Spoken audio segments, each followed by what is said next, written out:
So GLP-1 is actually it's an acronym for a big long word that stands for glucagon like peptide 1. And glucagon is a hormone also, but GLP-1 is a hormone that when you eat and you chew your food properly and the food goes into your stomach, about 15 minutes after you begin eating, your lower intestine, the specific cells called the L cells, secrete this thing called GLP-1. And what it does is it slows the digestion inside your stomach so that you feel fuller longer, which is called satiation.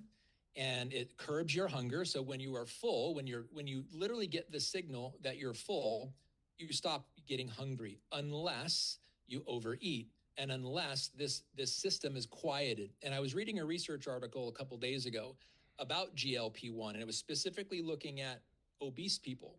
And the quantity of GLP-1 produced in obese people is almost nothing.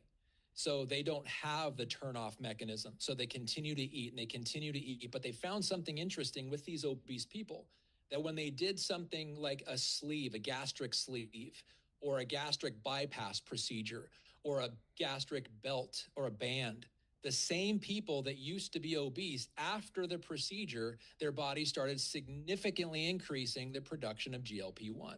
This was back in 2013. This is actually the precursor to why we are having a conversation about GLP-1 drugs, because people that are obese, they've literally trained their body to not produce GLP-1. They've turned off the mechanism. I'm going to call it physical hunger versus emotional hunger. So when you're physically hungry, in other words, glucose, your body has low blood sugar, you get the sensation of being hungry. And when you act on that feeling of being hungry, because one, the glucose or the blood sugar gets low, you get hungry, you go eat.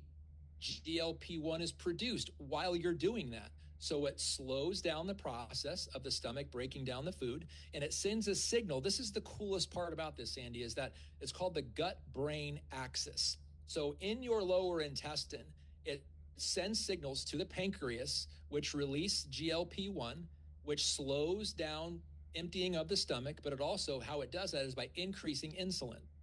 Insulin is produced by the pancreas, which allows the blood sugar in your blood to be absorbed by your muscles and your fat, which brings the glucose down, which gives you the satisfied hunger or satiation. That signal is sent from the intestines to the heart, to the lungs, up to the brainstem through what's called the vagus nerve. And so it stimulates the sensation of being full, no longer being hungry, but it does so much more than that. It quiets the food noise. And that's the artificial hunger. So if you see somebody eating a donut, you may not even be hungry, but you want one anyway. You see somebody eating potato chips, you may not be hungry, but you want some anyway. And this is the chemicals that our food industry is putting in there to quiet that entire mechanism that's natural, and not start having now an unnatural hunger, leads to one, improper nutrition. We are the most overfed, undernourished country in the world by far.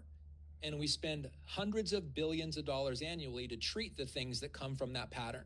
So the GLP-1, when your body makes it again, and remember, it's returning to the normal way of producing the body at the right time, for the right reasons, at the right age, like you were younger.